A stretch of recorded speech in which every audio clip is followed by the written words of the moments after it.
యోహాను గారి గురించి నేను ప్రసంగం చేయడం అంటే చెయ్యొచ్చు యోహాను గారి కోసం. కానీ ఒక పాట రాసి ఆ పాటని సంగీతంతో మేళవించేసరికి మీకు ఎలా వినిపిస్తుంది అది? చాలా బాగుందండి. యోహాను గారి చరిత్ర కోసం యోహాను గారి జీవితాన్ని నిజంగా పాట రూపంలో మలిచి వినసొంపుగా ఉంది. అది మీరు విన్నారు ఆల్రెడీ. ఏమండి అంటే మీకు చొప్పించటంలో, మీకు వినిపించటంలో, మీకు అర్థమయ్యేటట్లుగా, మీకు ఆహ్లాదకరంగా, వినడానికి మీకు బోరు కొట్టకుండా, వినడానికి మీకు ఇబ్బంది లేకుండా మీ లోపలికి ఆ వాక్యాన్ని చొప్పించాలి అంటే, ఏమండి నేను ఒక మాట చెప్తాను వినండి అంటే ఊరికినే మాటేనా, పర్లేదు మాకేం అవసరం లేదంటారు. ఏమండి ఒక మంచి పాట వినండి అంటే ఆ పాట ఓకే వినండి, వినిపించండి చూద్దాం.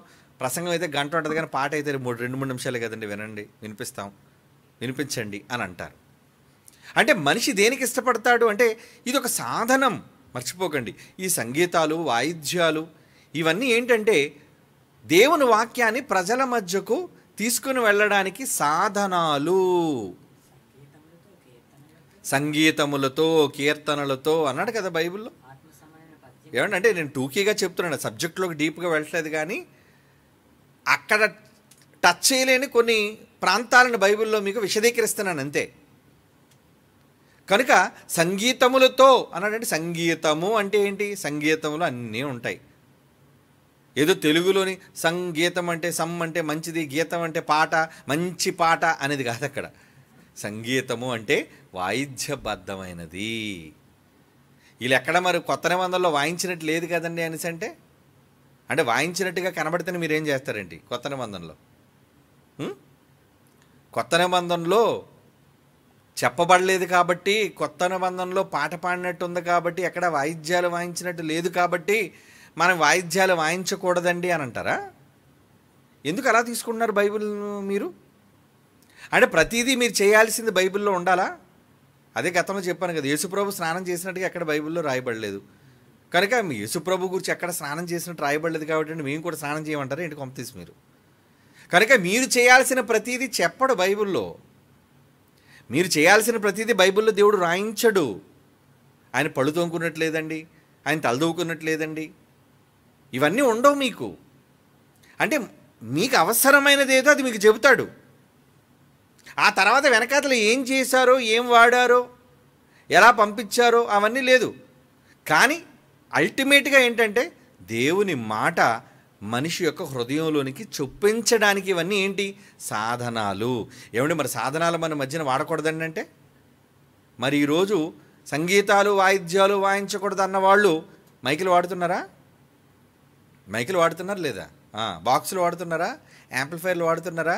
మరి అలా యేసుప్రభు ఏం వాడలేదు కదా, కొండ మీద కూర్చొని గట్టిగా స్వరంతో మాట్లాడాడు. మరి ఆయన ఎక్కడ బైబిల్లో ఇవన్నీ వాడినట్టు లేదు కదా. నువ్వు కూడా గట్టిగా అరిచి కేకలేసి చెప్పు, గ్రౌండ్లో వినబడుతుంది ఏంటి? అంటే ఇవన్నీ ఎందుకు వాడుతున్నారు? వాయిద్యాలు వాయించకూడదు అన్నోళ్ళు కూడా ఇవన్నీ ఎందుకు వాడుతున్నారో తెలుసా? ఇవన్నీ సాధనాలండి. నేను ఒక్కడనే మైక్ లేకుండా చెప్తే 10 మందికో 20 మందికో చెప్పగలను. అదే మైక్ ఉందనుకోండి, వేల మందికి, లక్షల మందికి కూడా నేను చెప్పగలను. సాధనం. నా మాట ప్రజలందరి దగ్గరికి వెళ్ళడానికి ఇవన్నీ ఏంటి? ఇది ఒక మైక్, అదొక వైర్, అదొక యాంప్లిఫైయర్, ఏమండి, అదొక బాక్స్, అదొక మిక్సర్. వీటన్నిటిలో నుంచి నా స్వరం వెళ్ళి అందరికీ వినబడుతుంది. ఎక్కడెక్కడికో ఉన్న వాళ్ళకి కూడా వినబడుతుంది. లైవ్లో ఎంతోమంది చూస్తున్నారు. వాళ్ళందరికీ నా శబ్దం ఎలా చేరగలుగుతుంది? ఇవన్నీ కూడా నా శబ్దాన్ని మీ యొద్దకు చేర్చే సాధనాలు. అంటే అల్టిమేట్గా ఏంటి ముఖ్యం? మీరేం వాడుతున్నారనేది కాదు.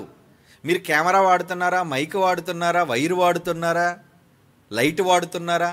యేసుప్రభు ఎక్కడ స్టూడియోలో కూర్చోలేదు కదండి, లైట్లు ఎక్కడ పెట్టలేదు కదండి అంటారా? అవి మూర్ఖమైన వాదనలు అవన్నీని. బైబిల్లో ఎక్కడ వాయిద్యాలు వాయించినట్టు లేదు కదండి అంటే లేకపోతే లేనట్టేనా? అంటే ఇవన్నీ కూడా మనుషులు ఎలా తయారయ్యారంటే సత్య సంబంధమైనదిగా, ఆలోచనాత్మకమైన వివేకంతో ఆలోచించరు వీళ్ళకి వివేకం లేదు. ఉన్నది ఉన్నట్టుగా చెయ్యాలంతే. ఉన్నది ఉన్నట్టుగా బైబిల్లో ఫాలో అవ్వకండి, చాలా తప్పు. ఈరోజు చాలామంది చేస్తున్న పెద్ద మేజర్ మిస్టేక్, అతిపెద్ద తప్పు ఏంటంటే బైబిల్లో ఉన్నట్టే మేము చేస్తాము.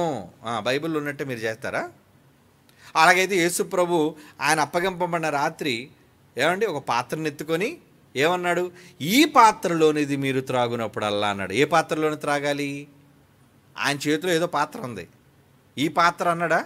ఇప్పుడు ఆ పాత్ర కోసం మనం వెళ్దామా? ఆయన ఆ పాత్రలోందే తాగమన్నాడు కాబట్టి నువ్వేంటే కొత్త పాత్ర తెచ్చావు? మరి నువ్వు వేసిన పాత్ర ఎక్కడిది? ఇక్కడెక్కడో స్టీల్ షాప్లో కొనుక్కుంది, అవునా? మరి సంఘాల్లో వాడుతున్న పాత్రలన్నీ ఎక్కడ పాత్రలు చెప్పండి? ఎక్కడో తయారు చేసిన పాత్రలు. ఈ పాత్రలోని త్రాగువాడు అంటాడు. చూడండి పునః పదం. అంటే మీకు బైబిల్లో ఎలా వీళ్ళు తప్పుత్రోవ పట్టిస్తారనేది మీకు చెప్తాను. కొరింథీ పత్రికలో చూడండి, మొదటి కొరింథీ పత్రిక. అంటే వక్రీకరించేవాళ్ళు, అబద్ధాలను మాట్లాడేవాళ్ళు, లేని అపోహలు మనుషుల మధ్య కల్పించేవాళ్ళు, వివేకం లేకుండా మాట్లాడేవాళ్ళు, ప్రతిదానికి బైబిల్లో చూపించాలి అనేవాళ్ళు, ప్రతిదీ బైబిల్లో ఉండాలి అని వాదించే మూర్ఖుల కోసం చెప్తున్నాను ఈ మాట. కొరింథీయులకు రాసిన మొదటి పత్రికలో 11వ అధ్యాయం 25వ వచనం చూడండి, ఏమంటున్నాడు అక్కడ? ఆ ప్రకారమే భోజనమైన పిమ్మట ఆయన పాత్రని ఎత్తుకొని, ఈ పాత్ర నా రక్తము, ఈ పాత్ర అంటే ఆయన ఏదో పాత్ర పట్టుకున్నాడు. ఈ పాత్ర నా రక్తం వల్ల నేను కొత్త నిబంధన, మీరు దీనిలోని త్రాగునప్పుడు అన్నాడు. మరి మీ ఇంటి దగ్గర తాగేది ఎలాగా? ఈ పాత్ర అంటున్నాడు. చూడండి, అంటే బైబిల్లో ఉన్నట్టుగా తీసుకుంటే ఇప్పుడు ఆ పాత్ర కోసం ఎతకాలి మనం. ఎక్కడుంది ఆ పాత్ర? అది ఎప్పుడో పాడైపోయి ఉంటుంది. అది మట్టి పాత్రో లేదా ఏ ఇత్తడి పాత్రో, ఆ రోజున పాత్రలు అవే కదండి, ఏ ఇనుముతో చేసిన పాత్ర అయి ఉంటుంది. మరి ఇప్పుడు ఆ పాత్ర ఏది? ఈ పాత్ర అని మూర్ఖంగా వాదించకూడదు. ఆ పాత్రలోనిదే తాగాలండి. బైబిల్లో ఈ పాత్రే అన్నాడు కాబట్టి ఆ పాత్రే మనం పట్టుకోవాలి అనేసి అంటే ఆ పాత్ర నీకు ఎప్పటికీ దొరకదు. కనుక ఇలాంటి మూర్ఖవాదనలు చేయకండి. మీరు ఆయన జ్ఞాపకార్థం ఆయన రక్తాన్ని ద్రాక్షారసాన్గా, ఆయన యొక్క శరీరాన్ని రొట్టెగా తీసుకోవటం ముఖ్యం, అంతే. అదే పాత్ర, ఎందులోనిది, ఇవన్నీ మనకు అనవసరం. బైబిల్లో ఉన్నాయండి, బైబిల్ ఉన్నట్టుగా మనం ఖచ్చితంగా చేయాలి అనేసి అంటే బైబిల్లో చాలా ఉన్నాయి. కొరింథీయులకు రాసిన మొదటి పత్రిక 14వ అధ్యాయం, మీరందరూ భాషలను మరింతగా అపేక్షించండి అన్నాడు. భాషలతో అపేక్షించాలి. ఇప్పుడు అది ఎవరికి చెప్పాడు, ఎప్పుడు చెప్పాడు, ఏ సందర్భంలో చెప్పాడు? ఇవన్నీ వద్దా? భాషలు అపేక్షించమన్నాడు కాబట్టి మనం కూడా ఇప్పుడు భాషలు అపేక్షిద్దాం అంటారా? నో. సత్యం పరిపూర్ణం కాక మునుపు బైబిల్లో చాలా సంగతులు ఉన్నాయి. సత్యం దగ్గరికి బైబిల్ పూర్తిగా బైబిల్ వెళుతుంది, మెల్లిగా నడిపించుకొని తీసుకెళ్ళింది నూతన నిబంధన.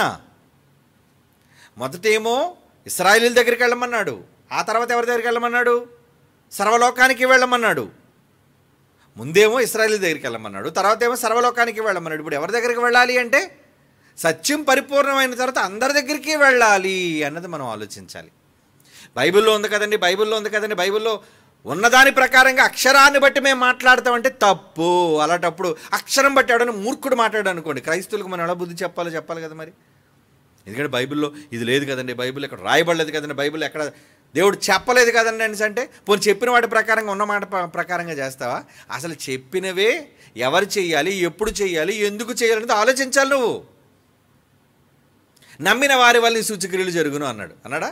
మార్కు సువార్త 16వ అధ్యాయంలో చదవండి ఆ మాట. నమ్మిన వారి వల్ల సూచక్రియలు జరుగుతాయట. మీరు నమ్ముతున్నారా? మనం నమ్మితే మరి ఏం చేయాలి? ఏ సూచక్రియలు జరుగుతాయట నమ్మిన వారి వలన? చదవండి మార్కు సువార్త 16వ అధ్యాయం 17వ వచనం.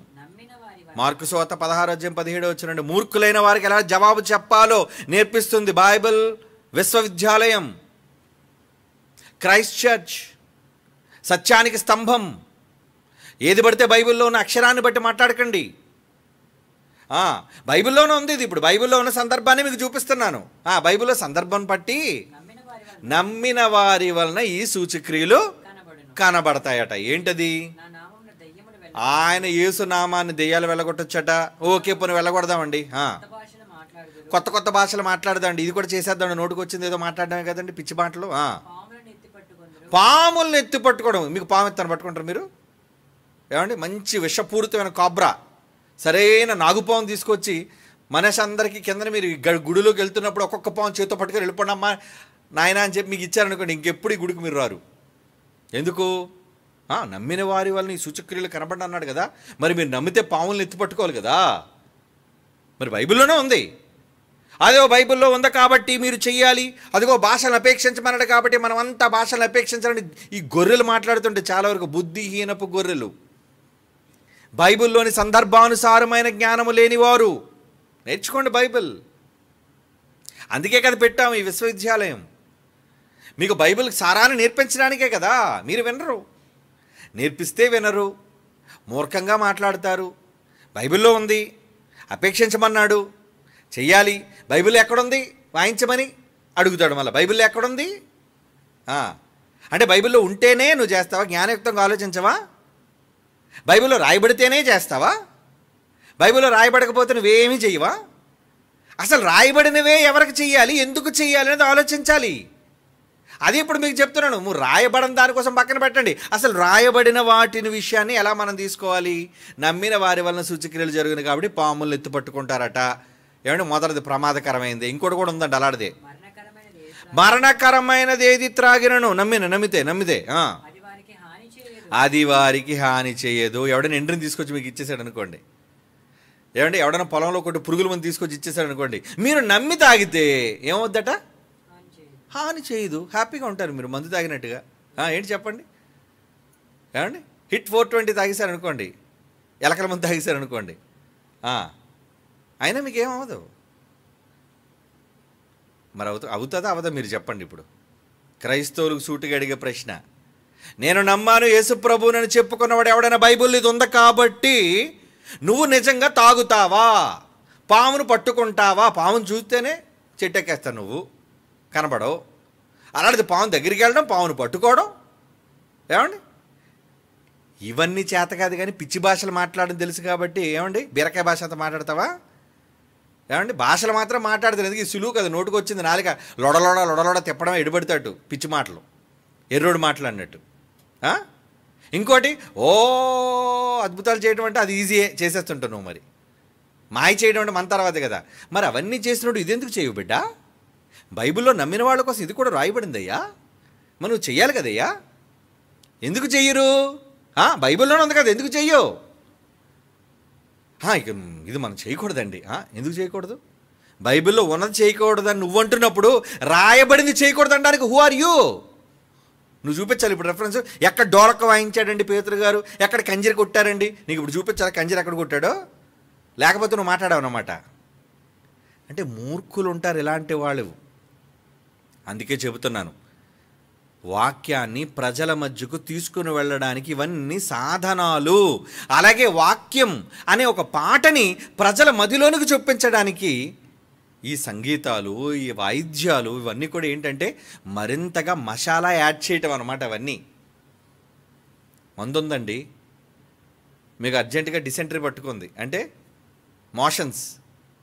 డిసెంటరీ అంటే కడుపు కదులుతుంది, మీకు కంటిన్యూగా నీరు పోతుంది. అప్పుడు డాక్టర్ ఏమంటాడు? అర్జెంటుగా ఇతనికి ఏమి ఎక్కించాలి? సెలైన్లు ఎక్కించాలి, ఇంజెక్షన్ వేయాలి. మరి ఇంజెక్షన్ వేయడానికి ఏం చేస్తాడు? మందే. అన్ని మందులు కడుపులోకి పంపించడానికి వీలు లేదు. మాత్రలు కడుపులోకి పంపించిన అవి కూడా బయటకు వచ్చేస్తుంటాయి. అందుకే ఏం చేస్తారు? రక్తంలోనికి కలవక ముందే బయటకు వచ్చేస్తున్నాయి కాబట్టి డైరెక్ట్గా రక్తంలోకి ఎక్కించేద్దామండి మందు అని చెప్పి ఏం చేస్తారంటే ఒక సిరంజి తీసుకొని, ఏమండి ఒక ఏమంటారు దాన్ని, వెయిన్స్లోకి ఇచ్చే సెలైన్ ఇంజెక్షన్ అంటారు దాన్ని. ఒక తాడు తీసుకొని సెలైన్ పైకి గుచ్చి నీ నరంలోనికి ఎతికి దాంట్లోకి సూది గుచ్చి పైపు గుచ్చి అందులోంచి ఏం చేస్తారండి? ఆ ఇంజెక్షన్ అంతటిని కూడా నీ డైరెక్ట్గా నీ బ్లడ్లోనికి పంపిస్తారంటే మందు నీ రక్తంలోనికి ప్రవేశించడానికి ఎన్ని వాడి డాక్టరు? ఒక సిరంజ్ బాటిల్ తీసుకున్నాడు, దానిలోని తీసుకున్నాడు, ఒక ఇంజక్షన్లోకి తీసుకున్నాడు, దాన్ని మళ్ళీ సెలైన్లోకి ఎక్కించాడు, దానికి మళ్ళీ ఒక వైర్ గుచ్చాడు, అది తీసుకొచ్చి నీ నరానికి గుచ్చాడు. ఇవన్నీ ఏంటి? మందు నీ శరీరంలోనికి వెళ్ళి నిన్ను కాపాడడానికి ఉపయోగించే సాధనాలు, లేదా నువ్వు చచ్చిపోతావు. అలాగే మీ ఆత్మ రక్షింపబడడానికి ఇవన్నీ ఏంటి? సంగీతం మధురంగా వినబడడం కోసం ఆ రోజు దేవుణ్ణి గాన ప్రతిగానాలు చేసేటప్పుడు ఎలా చేశారో పాతరమందంలో మీకు తెలుసు. దేవుడికి నచ్చనివాడైతే పాతరమందంలో కూడా ఎప్పుడు చేసి ఉండేవాడు కాడు ఆయన. 10 తంతుల సితారా వాయిద్యాలు ఎన్ని చేశాడు దావీదు, మరి మీకు తెలియంది కాదు. ఏమండి ఆయన స్తుతించాడు. అది పాతరమందలు అంటే కొట్టివేయబడింది అనకండి. పాతరమందలు అదేం కొట్టివేయబడలేదు. పాతరమందలు ఆజ్ఞలు కొట్టివేయబడ్డా, అది కూడా ఆ జ్ఞానం కూడా తెలియదు వీళ్ళకి. కొట్టివేయబడింది ఏంటి? బలులు అర్పించకూడదు, అర్చన ఆచారాలు చేయకూడదు, పండగలు చేయకూడదు. తెలుసా అండి? ఇవి ఇశ్రాయేలీయులకున్న ఆచార ధర్మశాస్త్రం ఏదైతే ఉందో దానిని తీసేశాడు యేసుప్రభు వచ్చి. అంతేగాని దావీదు గారు ఏం చేశారు, లేదంటే కీర్తనలు ఏం పాడారు, అవన్నీ తీయబడలేదు. అవన్నీ ఉన్నాయి, చదవాలి మీరు. కనుక మూర్ఖులైన వారు వక్రంగా మాట్లాడే మాటల్లో మీరు పడకుండా, ఏమండి, సత్య సంబంధమైనది ఏదో, మనిషికి ప్రయోజనకరమైనది ఏదో, ఈరోజు నువ్వు ఎలాగైతే దాన్ని వాడుతున్నావో, ఏమండి, యేసుప్రభుకి ఆ రోజు టెక్నాలజీ లేదు, వాడలేదు, కానీ ఈరోజు నీకు టెక్నాలజీ ఉంది, వాడు. తప్పే ఉంది? మైక్ పెట్టడం తప్ప, బాక్స్ పెట్టడం తప్ప, యాంప్లిఫైర్ వాడుకోవడం తప్ప, ఇన్స్ట్రుమెంట్ వాడితే తప్పు. ఏమండి, అదొక సాధనం. ఒక గిటార్ అంటే అదొక సాధనం. ఏమండి, మరి ఇది మైక్, ఇదొక సాధనం కాదట. ఇవి అయితే వాడుకోవచ్చట వాడికి అనుకూలంగా. ఎందుకంటే ప్రసంగం వదలు కొట్టేసి అటు చెవుల నుంచి రక్తం కారిపోవాలి కదా. గంటల గంటలు మాట్లాడతారు, ప్రసంగాలు పట్టుకుంటే వదలరు. చాలా మందిలో ఈ దుర్బుద్ధి ఉంది, పట్టుకుంటే తొందరగా వదలరండి. టైం అయిపోతున్నా జనాలు ఏమంటే ఆవళంతలు వచ్చి పడుకుండిపోతున్నా, వీడికి అనవసరం, వీడు మాత్రం అనుకున్నది చెప్పుకుంటూ వెళ్ళిపోవాలి అంతే. దేవుని పిల్లలారా, వాక్యాన్ని వినిపించడం కోసం ఈరోజు ఇవన్నీ సాధనాలుగా ఎలాగైతే వాడుతున్నామో, ఒక పాటను ప్రజలలోనికి పంపడం కోసం, సమాజం మధ్యకు వినిపించడం కోసం మనం చేస్తున్న ప్రయత్నంలోనే భాగం. అంతేగాని ఇది వాయిద్యాలు వాయించిన నరకానికి పంపించాడు. మన బైబిల్లో ఉంది ఎక్కడైనా వాయిద్యాలు వాయించినవాడు నరకానికి పోవునని? లేదు కదా. కనుక మూర్ఖులు ఏవో మాట్లాడుతుంటారు నాన్న, అవన్నీ మీరు పట్టించుకోకండి. వాయిద్యాల కోసం పూర్తి వివరణ ఉంది బైబిల్లో, అవన్నీ కూడా మీరు వినండి. ఇప్పుడు నేను చెప్పిన ఎక్స్ప్లెనేషన్ కూడా మీకు చాలా వరకు సరిపోదు. Okay, God bless you. తర్వాత నెక్స్ట్ ప్రశ్నలోనికి వెళ్ళిపోదాం. తర్వాత ప్రశ్న,